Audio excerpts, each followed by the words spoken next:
نحمده ونصلي ونسلم على رسوله الكريم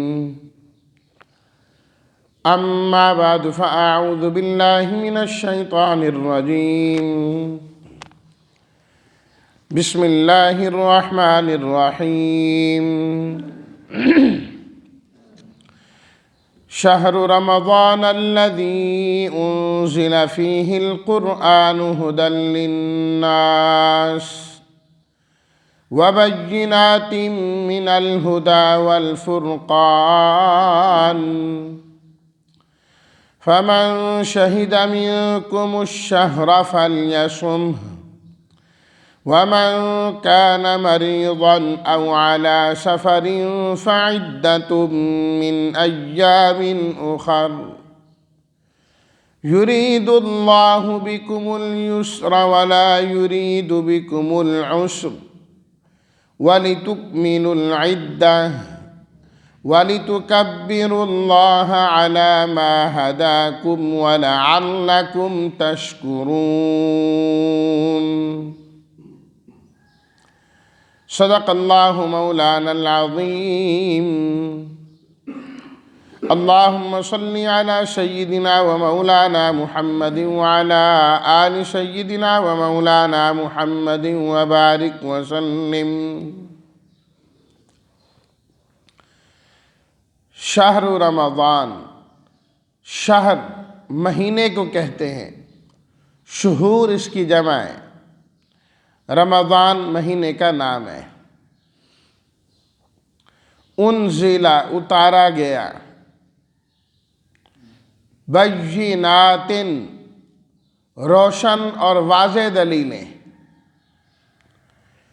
الفرقان فرق سے ہے، فرق کرنے والی چیز، شاہد حاضر ہو جو پالے، یصوم ہو روزہ رکھے اس کا، عدت تعداد، الیسرا یسر کہتے ہیں آسانی کو، اور عسر کہتے ہیں تنگی اور مشکل کو۔ ترجمہ یہ ہوگا، رمضان کا مہینہ وہ ہے جس میں قرآن اتارا گیا، جو ہدایت ہے لوگوں کے لیے اور روشن دلیلیں ہیں ہدایت کی، اور حق و باطل میں فرق کرنے والا ہے۔ پس جو شخص تم میں سے پالے اس مہینے کو، اس کو چاہیے کہ وہ اس کے روزے رکھے، اور جو شخص بیمار ہو یا سفر پر ہو تو تعداد پوری کر لے اور دنوں سے۔ یرید اللہ بکم الیسرا، اللہ تمہارے ساتھ آسانی کا ارادہ کرتے ہیں اور مشکل کا ارادہ نہیں کرتے۔ وَلِتُكْمِلُوا الْعِدَّةَ، اور تاکہ تم مکمل کرو تعداد کو، اور اللہ کی بڑائی بیان کرو اس بات پر کہ اس نے تمہیں ہدایت دی ہے، وَلَعَلَّكُمْ تَشْكُرُونَ، اور تاکہ تم شکر ادا کرو۔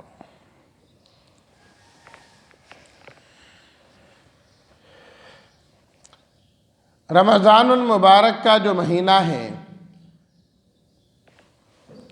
وہ تمام مہینوں کا سردار ہے۔ تمام مہینوں میں سے افضل ترین مہینہ جو ہے وہ رمضان المبارک کا ہے۔ اللہ تعالیٰ نے اتنی فضیلتیں اسے عطا فرمائی ہیں، حدیث میں فرمایا گیا ہے کہ اگر انسان کو معلوم ہو جائے کہ رمضان المبارک کی برکات کیا ہیں، فضیلتیں کیا ہیں، تو میری امت تمنا کرنے لگے کہ سارا سال ہی رمضان ہونا چاہیے۔ اللہ تعالیٰ نے وہ برکات اس مہینے کے اندر رکھی ہیں کہ نفل فرض کو پہنچ جاتا ہے اور فرض 70 فرضوں کے برابر ہو جاتا ہے ثواب کے اعتبار سے۔ ایک فرض ادا کرنے والا گویا کہ اس کو اتنا ثواب ملتا ہے کہ اس نے 70 فرض ادا کی ہیں۔ ایک نماز فرض ادا کرے گا 70 نمازوں کے برابر. 1 روپیہ فرض جو اس پر تھا اس کو ادا کرے گا تو 70 روپے کے برابر 1 روپیہ ہو جائے گا. اس لیے اکثر حضرات اپنی زکوٰۃ رمضان المبارک میں دیا کرتے ہیں، جبکہ رمضان المبارک کی کوئی تعین نہیں ہے زکوٰۃ کی ادائیگی کے لیے.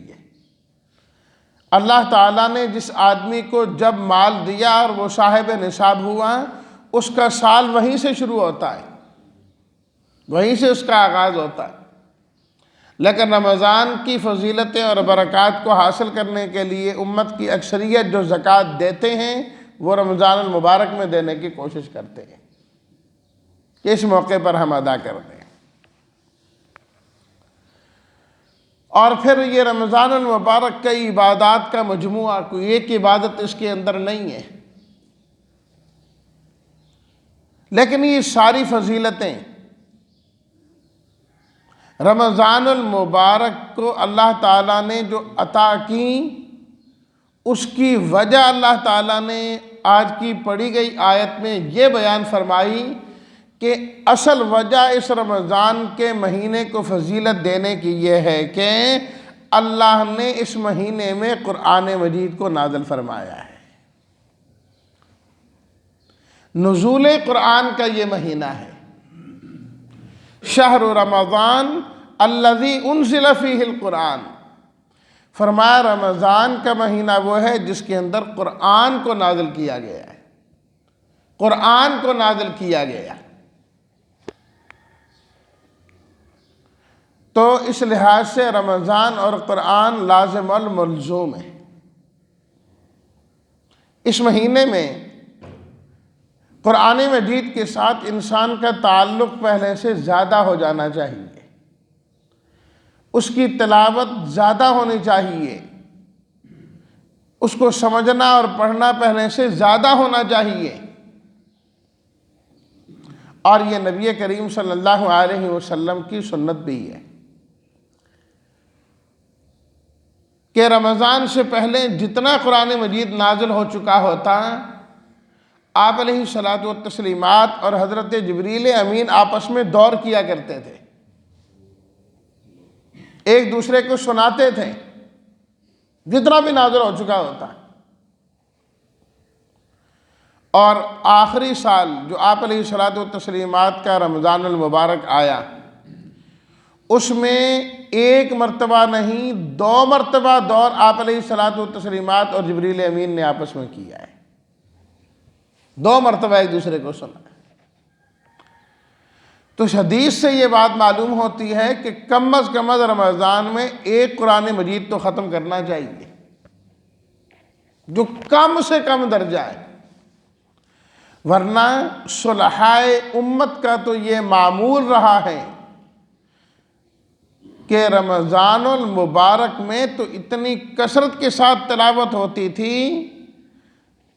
کئی صلحاء کے متعلق آتا ہے کہ وہ روزانہ الگ سے قرآن مجید مکمل کیا کرتے تھے، دن کا الگ اور رات کا الگ، تراویح میں الگ.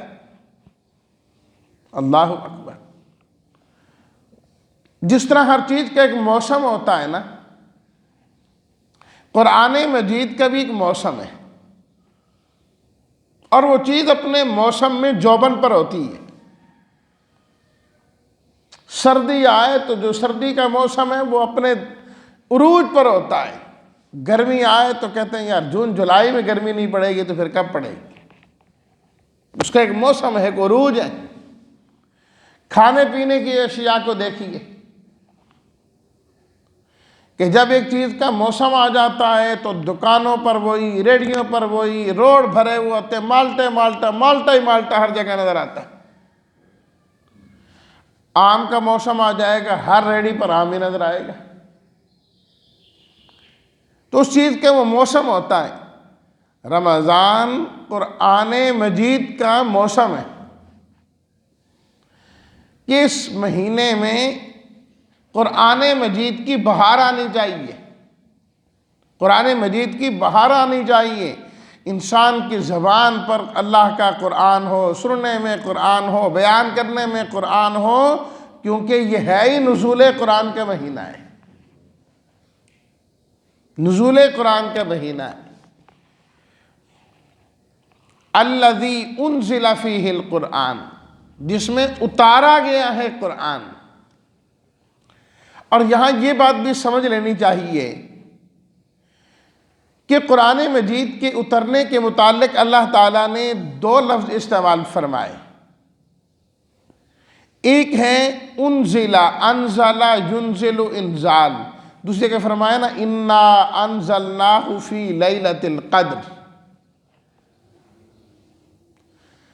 اس کا معنی ہوتا ہے یکدم کسی چیز کو اتارنا، فوراً کسی چیز کو اتار دیا جانا۔ اور نزلنا دوسرا لفظ استعمال ہوا ہے، اس کا معنی ہوتا ہے کسی چیز کا تھوڑا تھوڑا کر کے، تھوڑا تھوڑا کر کے نازل کرنا۔ اللہ تعالیٰ نے قرآن مجید کی دونوں صفات بیان کی ہیں، یکدم بھی اسے نازل کیا گیا ہے اور تھوڑا تھوڑا کر کے بھی نازل کیا گیا ہے۔ یہ دیکھیں کہ آپ علیہ الصلاۃ والتسلیمات کا جو تقریباً 23 سالہ دور نبوت ہے، اس کے اندر اللہ نے تھوڑا تھوڑا کر کے قرآن مجید نازل کیا۔ کبھی ایک آیت آ رہی ہے، کبھی ایک رکوع آ رہا ہے، ایک آدھ مرتبہ ایسا بھی ہوا کہ پوری کی پوری صورت اللہ تعالیٰ نے نازل کر دی، بڑی صورتوں میں سے یکدم ساری صورتیں نازل کر دی۔ اور کبھی ایسا بھی ہوا کہ صرف ایک لفظ نازل ہوا، صرف ایک لفظ آیا۔ اس طرح تھوڑا تھوڑا کر کے 23 سال کے دور میں قرآن مجید مکمل ہوا۔ یہ ہے نزلنا، تھوڑا تھوڑا کر کے ہم نے نازل کیا۔ تبارک الذی نزل الفرقان، نزل فرمایا اللہ تعالیٰ نے۔ اور یکدم اترنا وہ اس آیت میں بھی ہے اور انا انزلناہ فی لیلۃ القدر میں بھی ہے کہ ہم نے اس قرآن مجید کو لیلۃ القدر ایک رات میں نازل کیا ہے۔ لوح محفوظ سے آسمان دنیا پر، جسے بیت العزت کہا جاتا ہے، اللہ تعالیٰ نے سال کے ایک مہینے رمضان کی ایک رات لیلۃ القدر میں نازل فرمایا ہے۔ سارا کے سارا لوح محفوظ سے بیت العزت تک، اور پھر وہاں سے تھوڑا تھوڑا کر کے، تھوڑا تھوڑا کر کے، تھوڑا تھوڑا کر کے آپ علیہ الصلاۃ والتسلیمات کے ذریعے اللہ تعالیٰ نے امت کو عطا کیا ہے اور امت کو دیا ہے۔ جبکہ اس سے پہلے والی جتنی کتابیں تھیں اللہ تعالیٰ نے وہ یکدم نازل کی اور اکٹھی عطا کی ہیں۔ تورات اللہ تعالیٰ نے دی تو اکٹھی دی ہے، انجیل ملی ہے تو اکٹھی ملی ہے، زبور بھی، اور بلکہ بعض روایات سے تو یہاں تک ثابت ہوتا ہے کہ جو رمضان المبارک کا مہینہ ہے وہ قرآن مجید کے نزول کا ہی زمانہ نہیں ہے، مہینہ نہیں ہے۔ اللہ نے تورات، انجیل، صحف ابراہیم، باقی کتابیں بھی اسی مہینے کی کسی نہ کسی تاریخ کو نازل فرمائی ہیں، اسی مہینے میں۔ گویا کہ یہ مہینہ نزول وحی کا مہینہ ہے کہ اللہ کی طرف سے وحی اس مہینے میں اتاری گئی ہے۔ خاص طور پر القرآن، جو کتاب اللہ تعالیٰ نے اس مہینے میں نازل کی، وہ کتاب القرآن کہلاتی ہے۔ اور میں یہاں یہ بات بھی درمیان میں عرض کر دوں کہ اللہ نے جس مہینے میں یہ قرآن نازل کیا وہ مہینہ سارے مہینوں سے اعلیٰ اور افضل ہو گیا ہے، اور اللہ نے جس شہر میں یہ کتاب نازل کی وہ شہر باقی شہروں سے اعلیٰ ہو گئے۔ اللہ نے جس فرشتے کے ذریعے اس کتاب کو نازل کیا وہ فرشتے سارے فرشتوں سے اعلیٰ اور افضل ہیں۔ جس نبی پر اس کتاب کو نازل کیا وہ نبی سارے نبیوں سے افضل ہیں۔ جس امت کو اللہ نے یہ کتاب عطا کی وہ امت ساری امتوں سے اعلیٰ اور افضل ہیں۔ اللہ جس شخص کو قرآن کی یہ دولت عطا فرما دیں وہ شخص بھی باقی اشخاص سے اعلیٰ اور افضل ہے، کہ اللہ نے یہ افضل ترین دولت عطا کی۔ اگر مہینہ اعلیٰ ہو سکتا ہے، وہ شہر اعلیٰ ہو سکتا ہے، تو انسان اعلیٰ اور بہتر کیوں نہیں ہو سکتا؟ اور یہ چیز آپ علیہ الصلاۃ والتسلیم آپ نے خود فرمائی، خیرکم من تعلم القرآن وعلمہ۔ فرمایا تم میں سے بہتر وہ ہیں، یہ کس کو فرما رہے ہیں آپ؟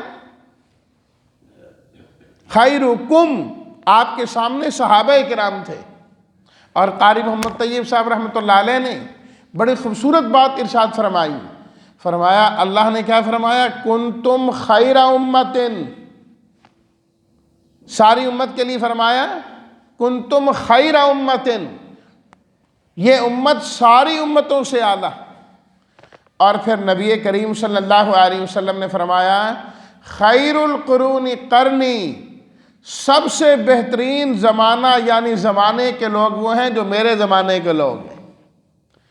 امتوں میں سے ساری امتوں سے یہ امت اعلیٰ، اور اس امت میں سے صحابہ کرام اعلیٰ، قرنی وہ آپ کے زمانے کے لوگ ہوئے۔ آپ نے صحابہ سے فرمایا خیرکم من تعلم القرآن وعلمہ، پھر تم میں سے بھی بہتر وہ ہے جو قرآن مجید سیکھتا اور سکھاتا ہے۔ گویا کہ قرآن مجید کا جو خادم ہے، قرآن مجید کے جو خدام ہیں، وہ اس امت کے افضل ترین لوگ ہیں، اعلیٰ ترین لوگ وہ ہیں جنہیں اللہ تعالیٰ قرآن مجید سیکھنے والا اور سکھانے والا بناتا ہے۔ سکھانے والے بھی اعلیٰ اور سیکھنے والے بھی اعلیٰ۔ آپ اور ہم جو یہاں پر بیٹھتے ہیں، قرآن مجید سیکھنے اور سکھانے کی نسبت سے یہ نسبت کوئی معمولی نہیں ہے، یہ اللہ کا کرم ہے کہ اللہ تعالیٰ نے اس صف میں ہمیں بھی شامل فرمایا ہے، اور باقاعدہ ہمیں ذہنی طور پر اپنے آپ کو طالب العلم ہی سمجھنا چاہیے کہ ہم قرآن مجید کے طالب علم ہیں، قرآن سیکھنے والے ہیں۔ ہم نے تو نماز کے لیے آنا ہی ہے، لیکن اگر نیت یہ بھی ساتھ کر کے رکھیں کہ ہم نے قرآن سیکھنا ہے، قرآن یاد کرنا ہے، پڑھنا ہے، تو ہم طالب علم بھی ہو جائیں گے۔ اور آپ علیہ الصلاۃ والتسلیمات نے فرمایا کہ جو شخص علم کے طلب کے لیے نکلتا ہے فَهُوَ فِي سَبِيلِ اللَّهِ، وہ اللہ کے راستے میں ہوتا ہے، گویا کہ وہ بھی مجاہد ہی ہوتا ہے۔ اور یہ بھی آپ علیہ الصلاۃ والتسلیمات نے فرمایا کہ جس شخص کو علم حاصل کرتے کرتے موت آ گئی، اللہ قیامت کے دن اسے شہداء کی صف میں کھڑا فرمائیں گے۔ تو اس واسطے اپنے آپ کو ہمیشہ طالب علم ہی رکھنا چاہیے اور طالب العلم ہی سمجھنا چاہیے، کہ اس سے نسبت انسان کی بڑی اونچی ہو جاتی ہے۔ تو اللہ نے یہ جو نسبت قرآن کی آپ کو اور مجھے عطا کی ہے نا، بس اس نسبت کو ہمیشہ کے لیے قائم اور دائم رکھنا ہے۔ یہ نسبت بڑی اونچی نسبت ہے، یہ نسبت بڑی اونچی نسبت ہے۔ رمضان کی نسبت جب قرآن کے ساتھ جڑ گئی، یہ مہینہ تو پہلے بھی آتا تھا، پہلے بھی آیا کرتا تھا، لیکن جب اللہ نے اس میں قرآن مجید کو نازل فرما دیا اور آپ علیہ الصلاۃ والتسلیمات پر اترنا شروع ہو گیا، تو اللہ نے اس مہینے کو سارے مہینوں کا سردار بنا دیا ہے۔ دن تو وہی ہیں، رات بھی وہی ہیں، لیکن نسبت بدلنے سے چیز کی شرافت بدل جاتی ہے۔